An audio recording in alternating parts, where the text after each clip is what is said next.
Welcome to Sports from the Couch. I gotta say, it's the stupidest thing in sports. With your host, Mike Mercado. Players cannot stand him. Coaches cannot stand him. Most importantly, the fans can't stand him.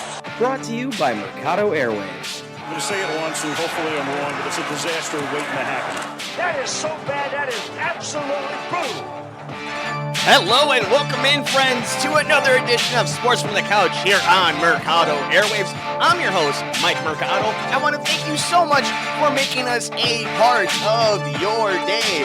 And on today's edition of Sports from the Couch, we got to take a look at day one of NBA free agency, and more importantly, day one of NBA free agency for your Chicago Bulls. But before we get to all that, we got to take care of some housekeeping notes. You can follow us all over the universe. I'm on Twitter at Mike M Media, Instagram, Mike Mercado Media, and you can be interactive with the show on Twitter at Couch Sports Talk. You can like, rate, review, and share us wherever you get your favorite podcasts on all major podcast platforms at Mercado Airwaves. You can see the video version of the podcast on youtube.com/Mercado Airwaves. Make sure you subscribe to us over there and hit that little bell to be notified every single time we upload a brand new episode. And we're on Roku. Shout out to Jerry Riles and the Rewind Sports 60. They have a great schedule of shows with interviews with athletes and celebrities and some wonderful takes and interesting opinions on sports.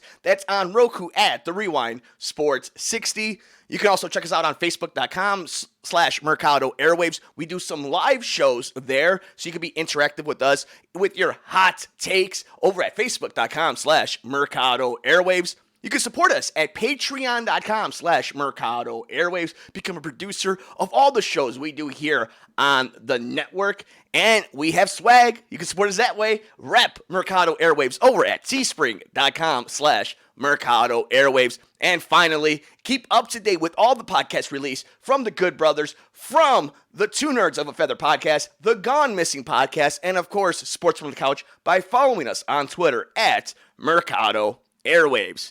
All right, guys. So day one of the NBA free agency has hit, and the Chicago Bulls have made some huge splashes amongst other teams in the NBA. And ladies and gentlemen, it is good times in the city of Chicago.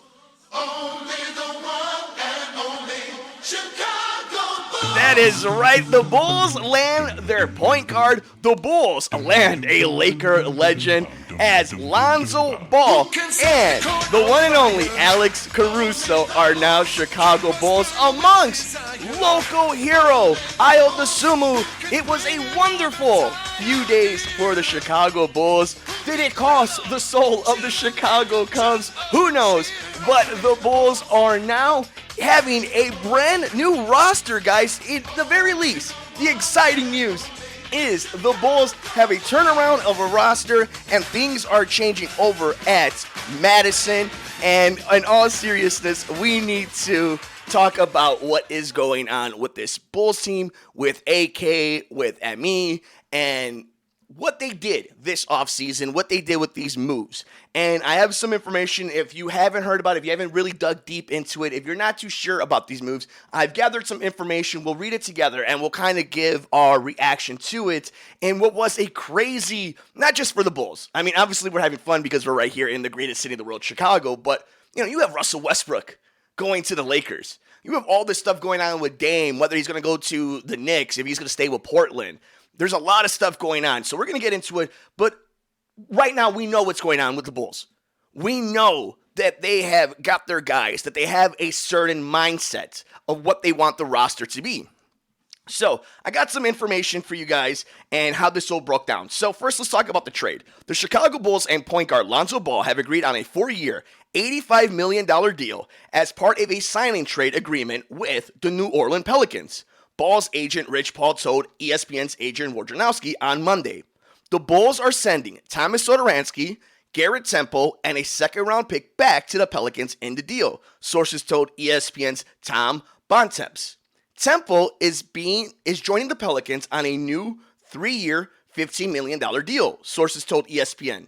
The last year of the deal is not guaranteed, a source told the undefeated Mark Spears. Then later on in that day, the Bulls agreed to ink ex-Lakers guard Alex Caruso to a 4-year, $37 million contract. The deal takes up the majority of the Bulls' non-taxpayer mid-level exception for this season, leaving them with the biannual exception, $3.7 million, vet minimum slots, and trades to fill out the rest of the roster. And then, of course, in the second round, they get Ayo from the University of Illinois, the Big Ten Player of the Year, a local hero when it comes to basketball, a star there. And there's also the report coming out from Brian Windhorst that the Bulls are in talks with a possible sign and trade with San Antonio for DeMar DeRozan. So that's what we know when it comes to the actual trades, the analytics, the actual details of it. But then I wanted to kind of dig a little deeper, and ESPN put up some reports, some scouting reports, some details, and I gathered this from Andrew Lopez of ESPN and Rob Schaefer of NBC Sports Chicago. So check them both out over at NBC Sports Chicago and at ESPN. Let's start off with ESPN and Andrew Lopez. Ball slot in at guard spot where he can grow with Zach LaVine and Nikola Vucevic as Chicago tries to make the next step to be competitive in the Eastern Conference. As New Orleans shifted more to allowing Zion Williams to run the point position in the offense, Ball's role for the Pelicans became that of an off-ball wing who would control the offense in open court and cede duties to Williamson in the half court. He'll have an opportunity to run the offense again with Chicago. Ball, who's 23, has had an up and down 4 seasons since entering the league as the number 2 overall pick by the Los Angeles Lakers in 2017. He experienced some new difficulty living up to the high expectations in LA, and once he got dealt to New Orleans, his game improved. Being among the players dealt in the Anthony Davis trade, Ball found a better shooting stroke with the Pelicans. After shooting 31.5% from 3 and 43.7% from the line in the 2 seasons with the Lakers, Ball upped those numbers to 37.6 and 66.4% in New Orleans. In 2020-21 season, he averaged a career high in three-point percentage, .378. His field goal percentage was .414. Free throw percentage was .781. And his true shooting percentage was .551. And he averaged 14.6 points a game. So, I mean, let's just start right there. What did the Bulls need? They needed a big point guard who can guard and hit threes. He checks out all the boxes. And more importantly, right, like you have to take into the circumstances of how we got Lonzo from LA to New Orleans. You know, it wasn't just the pressure of being, you know, in the NBA after everything that was going on with LeVar and playing for the Lakers. But then you have LeBron come in there and just the whirlwind that becomes. So for him to kind of go away and, in wrestling terms, learn a new move, I mean, it was huge for Lonzo. It was huge for him, and you could see it pay dividends as he matured and got better. He was also protected the ball like never before with a career-low 14.5 turnover percentage, while his usage percentage was also at a career high at 20.5. Ball has struggled with injury issues throughout his young career and is yet to play a full season in the NBA. He missed 65 games in his first 2 seasons with the Lakers and a combined 26 in the past 2 years with the Pelicans. And that is a legit criticism and concern when it comes to Lonzo, right? Like we have to acknowledge that as nice as it is for them to fill that need and to have a player of that caliber that doesn't necessarily need to be the superstar, right? That can distribute the ball literally to Zach and to Nikola. So like you have that, right? And you're seeing that he's, I think more importantly, right? Like we're talking about all the benefits of what you're getting for him, right? And what he does. But I think what's most important about the Lonzo Ball thing is it sets you up in with the criticisms, right? It sets you up where you have this guy that fills your needs. But a legit criticism is his health. And that is one thing that you can see. But I've also seen him with adversity step up and develop his game. You see, I always go back to this when I'm talking about the Chicago Bulls. Is the Lauri Markkanen issue. When feet were put on the fire, Kobe White stepped up. Whether it worked out or not, whether it was reckless, whether they won or lost, We saw him try to take that next step. Try to take that on when Zach was gone. I did not see Lauri make that development, whether that was on the coaching staff, whether that's on him. But there's no excuse for the attributes that he has for him not to be going off, to not taking those steps to being a dangerous offensive threat in the NBA. With Lonzo, we know what his issues were, and he's worked on them. A fair criticism, and we were mentioning it, is his injury, being injury prone. And it is why it's so important that there is now a little bit more depth when it comes to your guard position. But I also think it's important to realize that in today's NBA, I don't know how important it is for you to play all 82 games. I think it's good. It's not a bad thing. But I wonder how important it is to play a majority of games, but more importantly, play enough games to be able to jump into the lineup and there not be a miscommunication or lack of chemistry. So the injury thing, it is a concern, and it is a fair concern we have to be fair about. But let's jump into a little bit of what the descriptions were for the one and only Alex Caruso. Undrafted out of Texas A&M, Caruso is a poster child for using alternative avenues to find a home in the league. First playing in the G League and later latching onto the Lakers with a two-way contract before signing a 2-year deal with LA in the summer of 2019. The 27-year-old wing showed off his versatility last season, playing minutes as shooting guard, small forward, and point guard for the Lakers. He finished the season averaging 6.4 points, 2.9 rebounds, a 2.8 assist in 21 minutes per game, and shot 40.1% from 3. Caruso missed 14 games during the regular season because of health and safety protocols and various other injuries. He has also had to exit the Lakers' Game 6 series ending loss to Phoenix in the first round of the playoffs with a left ankle strain. LA expressed interest in re-signing Caruso, sources told ESPN's Dave McMenamin, but the Lakers' offer as a cap-conscious repeat tax-paying team was not as enticing for the 4-year veteran. So the way the Lakers are set up right now, it wasn't going to work out for Caruso to be there. But again, it's nice for what I like about these moves, and we talked about in the beginning of the program, is it's not that they're just making moves or that these moves are necessarily going to make you championship contender. And I think we could talk about that as we move along. We got the details of this move and the 2 new free agents.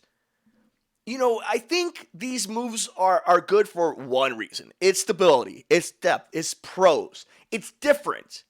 Lonzo is not going to be afraid to push the ball up.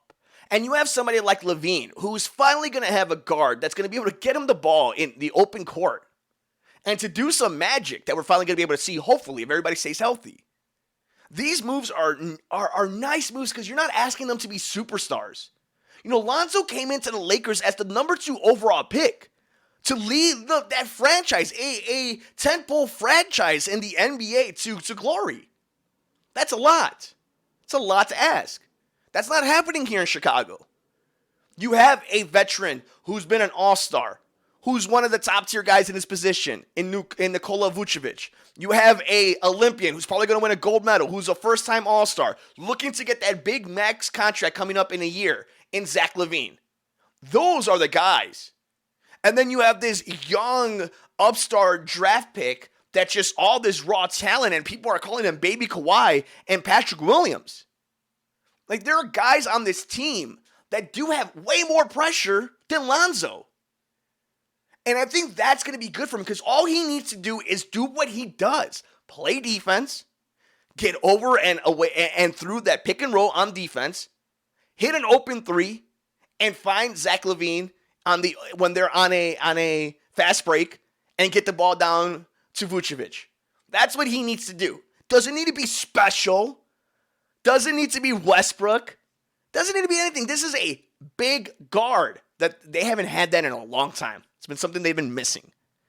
The Caruso thing is just wing depth again. If the Rosen thing happens and if it's a sign and trade for Lauri, it also shows that they're trying to be more athletic while also being kind of physical, right? They're not going to be a huge team, but they're going to be more physical. And I think a lot of this too is the competition in the East. Cheers as I take a sip of this delicious coffee here on Sports from the Couch on Mercado Airwaves as we talk about the one and only Chicago Bulls, bringing in Lonzo Ball, bringing in Alex Caruso, and of course, the drafting of local basketball phenom Dosunmu, a Illinois boy who is taking care of business. We are here on Sports from the Couch on Mercado Airwaves. I'm your host, Mike Mercado. Let's take a sip of this delicious coffee as we get back to this Bulls talk. Oh, that hits the spot. Here's the question. So we have this move, right? We know this makes them better. And we know it was disappointing to Mark Eversley, to Arturas Karnisovas that they didn't make this playoffs, to Billy Donovan that they didn't make a playoffs in the Eastern Conference. This team right away, start of training camp, of the regular season later on into October, the 2021-2022 Bulls are a complete different team, even though there's going to be pieces you recognize.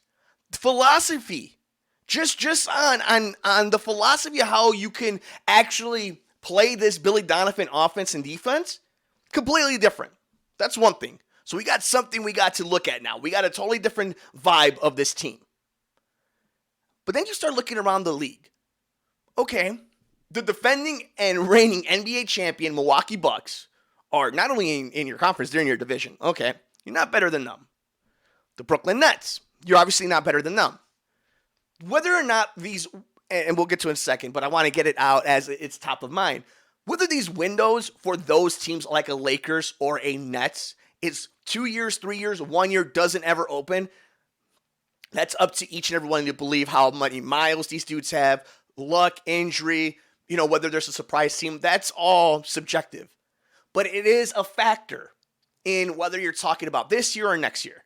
We're talking strictly heading into this season, going into the next NBA season for the next NBA Finals. They're not better than the Nets, and they're not better than Milwaukee. Are they better than Philly? Again, it depends on what happens with Ben Simmons. But off Jump Street, I don't think if they hit the court, the best player in that series is Joel Embiid already. And then maybe Tobias Harris or Zach LaVine is right there. But that's an interesting one, right? And then there's this drop-off. Is Atlanta really better than this Bulls team as is constructed? Without seeing them play one time. I don't know. What about Charlotte? You start looking through in the Eastern Conference, while it's very top-heavy, are you worried about Toronto? Lost Kyle Lowry. Miami's a good team. Miami can make a run, especially with Lowry. Butler, Bam, that's a good team. Yeah. I could see Miami being top tier. Boston's the top half of the Eastern Conference. So the Bulls start falling right around there. And if we're talking about the first step is to try to get to the playoffs, hope that Patrick Williams is something special, and maybe you can do something down the road. This is the first step. This is a bright spot for Chicago Bulls fans, for the Chicago Bulls moving forward in the Eastern Conference. What it means this coming up season is so much brighter because of the disappointment that was last year. Think about it. It just isn't that there's been a playoff drought. It's you weren't invited in the bubble. And then at the end of last season, Zach LaVine, who's having a wonderful season, gets sick, and you just kind of flatline at the end. And you miss the playoffs. And you miss a play-in. And that's a lot. That's a lot for this front office, I think. To kind of handle all that and be like, no, enough. Because whether or not you think they're going to win a title anytime soon, you got to start taking steps to get forward. Everything is about how much closer am I now to winning an NBA championship. That's the question. Because if you just look at how this Bulls team is constructed, you can honestly say, yeah, they can make a playoff. They might win a series if they're a high enough seed or they're a low enough seed, depending on who they're playing. The imagination needs to start taking over of, well, what if they do get a superstar, a disgruntled superstar, and are able to make the next big move? And that's what it comes down to, is putting yourself in that position. Putting yourself in a position to have the best available players when that opportunity comes. Whether it was a Anthony Davis, a Joel Embiid, if Giannis didn't win the title. That's what that comes down to in the NBA. How much closer am I now to winning an NBA Finals? And then you're able to have the conversation of, what about windows? What about the Knicks? Are they able to kind of capture that and make a run for it? Will Brooklyn, that we talk about windows, would Brooklyn be able to win more than 1 more, 2 more seasons with Kyrie, with Harden, with KD? It's like, I don't know. I'm going to assume so, but I don't know. This is putting yourself in that position. And you just hope that, you get lucky. At this point, luck is not a strategy. But you got to put yourself in a position that when the stars do align, you have this roster that's able to do something, that's able to be enticing, to get you a little bit, excited if you're a free agent or you're a disgruntled superstar. Because that's where they come. And if you're able to build a team, and I think what's funny as we say about building a team, this is a team that you can tell just as a philosophy from the front office how different it is than the last regime. Because they're not going after, they don't have a set rule book of this is something, a hard grit, Duke University. We're looking for this, we're looking for that. These two dudes in the front office are going for it.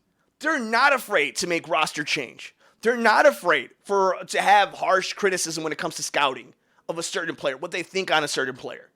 And we've seen it in the short time that they've been here. So, I believe that if this team is halfway decent going into next year, this team is able to gel, and then you're able to sign a Zach LaVine, you're able to work some things out, and then you could find another opportunity to get a superstar. And I know we keep saying superstar as if Zach LaVine isn't one or Vucevic aren't, and they literally all-stars, but I'm talking about top 5, top 6 players in the NBA. You got to get into that in a position where if you're not winning finals, but you're young enough that you're in that window to be enticing for somebody to come. And I think what makes it very interesting in that argument or in that conversation is that trade for Vucevic completely sped up the clock. So if that's the case, then they must have a feeling on some stuff. They must be thinking about some stuff, And we'll see what happens with this European player that they bring in. But I really like what the Chicago Bulls are doing. And you start looking at this team. The starting lineup is going to be Lonzo Ball, Zach LaVine, Patrick Williams, Thad Young, and Nikola Vucevic. That's not a bad NBA starting 5. And then off the bench, you have Caruso. You have Kobe White. You have a rookie in Ayo who's probably not going to play much. And then the rest of the bench that they're going to put in together. This Bulls team, it's not an NBA Finals contender. But it gets you one step closer. And the NBA, it's all about preparation and opportunity being together when they mix. The Bulls have to be ready. When a ace, superstar, top 5 guy in the league is ready to move, they need to be in position to make that move. And right now, if nothing else, whether you love the fact that they might be a 6 seed, whether you think they're going to win the NBA Finals, the most important thing beyond them being entertaining, being interesting, is that the Chicago Bulls have put themselves in a position to not only be interesting, but when the time comes, an opportunity arises, and they can get their hands on a superstar, that their team is enticing enough, is interesting enough to make a superstar willing to make Chicago their new home. You look at the New York Knicks and Dame. They're doing everything they can, even though lack of moves, to try to change his mind, to hoping that Dame changes his mind in Portland and comes to New York. Because when a player like that becomes available, you got to take your chance. You got to be smart in how you build around them. And that's the trick. That's where LeBron is great. And in the NBA, they have so much more control when it comes to actual in-game moments. But the trick, if you're going to do the superstar route, if you're going to bring in, you're going to have Giannis, you're going to pay him, you're going to pay Chris Middleton, the trick is to get Drew Holiday, to overpay for him, to get in PJ Tucker, to find the right guys. I know Shaq says the others, but no. The important dudes that are going to do stuff that whether it's a point here or there, whether it's a rebound here or there, that were huge moments. That's what you need. And I think if you're the Chicago Bulls, you put yourself in that position. I don't think that they're NBA Finals, ready. I do think that they're legitimate playoff contending team. I think they would be a fun matchup against Boston. I think they would be a fun matchup against Philly, Atlanta. Boston and Milwaukee are a little bit of a different story. But as a Bulls fan, Bulls Nation, it is a great time. It's an interesting time. And if nothing else, it's something that we've been saying forever at this point, since they got the job. Mark Eversley as GM and Arturas Karnisovas as the executive, they are not afraid to make the moves. They are not afraid to trust their gut and to make what some people think is a risky move because they believe in themselves. And you can just see with a full offseason, a normal offseason, some cash, that they are building a certain type of roster. And I think just from the moves, athletic, versatile, defensive-minded, can hit three-pointers. That's huge. That's huge. And while being young, they got some veterans.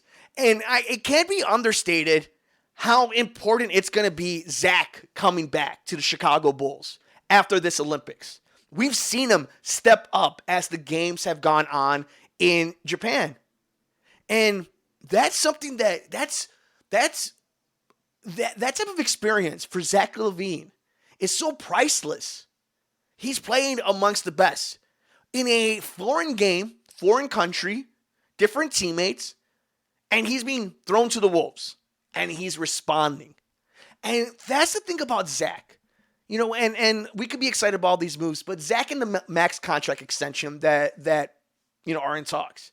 Minus you being able to do some type of sign and trade to bring in a better superstar than Zach LaVine, to get somebody who can legitimately get you to an NBA Finals. That is a great piece to have in your NBA. Zach LaVine is such a wonderful player, not just because of his athletic ability, but because he wants to be great. You can see it in him. He's got flaws as a player. I've called them out. I've always been harsher on Zach because you've seen it in him that he wants to be great.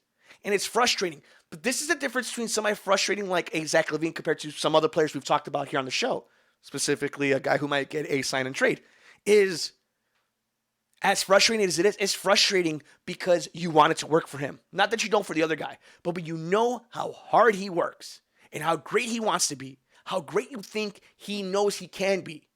When you see it not work for him, it's frustrating. When you see him not be able to make the playoffs, it's frustrating. When you see him not being able to get to the end of the season because of COVID, it's frustrating. But then you look at this team that they're putting around him and that experience that he's going to get back from Japan, being thrown to the fire, going to win a gold medal, and then come back with a brand new team, have these new connections amongst the league after an all-star appearance, and now going to win a gold medal. The world is open. The world is your oyster, Bulls fans.